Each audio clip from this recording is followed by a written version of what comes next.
আপনি কি বিশ্বাস করতে পারেন, একবার ঝড় শুরু হলে একটি ক্রুজ জাহাজের সুইমিং পুল মুহূর্তের মধ্যেই মানুষকে ছিটকে ফেলার বিপজ্জনক ফাঁদে পরিণত হতে পারে। শান্ত আবহাওয়ায় এটি যতই আরামদায়ক মনে হোক না কেন, বড় ঢেউ যখন জাহাজকে এক পাশ থেকে অন্য পাশে জোরে দোলাতে শুরু করে, তখন পুলের মানুষ আর সাঁতার কাটেন না, বরং পুরো পানির স্রোতের সঙ্গে এদিক ওদিক ছিটকে যেতে থাকেন। প্রথমে পানি তাদের পুলের দেয়ালের দিকে ঠেলে দেয়, এতে কাঁধ, পিঠ বা মাথা সিঁড়ি, মই কিংবা রেলিং এর সঙ্গে জোরে ধাক্কা খেতে পারে। এরপর তারা নিজেকে সামলানোর আগেই পরের ঢেউ এসে আবার উল্টো দিকে ঠেলে দেয়। এমনকি অনেক সময় পানির নিচে চলে গিয়ে কোন দিক ওপরে আর কোন দিক নিচে সেটিও বুঝতে পারেন না। পুলে যদি অনেক মানুষ থাকে তাহলে পরিস্থিতি আরো ভয়ঙ্কর হয়ে ওঠে। পানির স্রোতে একাধিক মানুষ একে অপরের ওপর গিয়ে পড়তে পারেন, তখন পুলের কিনারা ধরে রাখা কঠিন হয়ে যায়, আর নিজের চেষ্টায় বাইরে বের হওয়াও সহজ থাকে না। দেখতে এটি একটি সাধারণ সুইমিং পুল হলেও তখন এটি যেন প্রবলভাবে নাড়ানো একটি বিশাল পানি ভর্তি ট্যাঙ্কে পরিণত হয়। এতে মানুষ পুলের দেয়াল, কাচের বেড়া, হাতল কিংবা ডেকের কিনারায় জোরে আঘাত পেতে পারেন।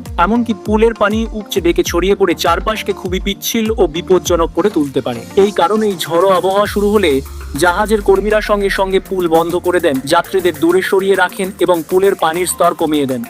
আর সমুদ্র যদি খুব বেশি উত্তাল হয়ে ওঠে তাহলে তারা পুরো পুলের পানিই বের করে দেন, কারণ তখন সুইমিং পুল আর বিশ্রাম নেওয়ার জায়গা থাকে না। এটি একটি বিপজ্জনক চলমান পানির ভর, যা মানুষকে আঘাত করতে পারে, নিয়ন্ত্রণের বাইরে চলে যেতে পারে, এমনকি জাহাজকে আরো বেশি দুলিয়ে তুলতে পারে।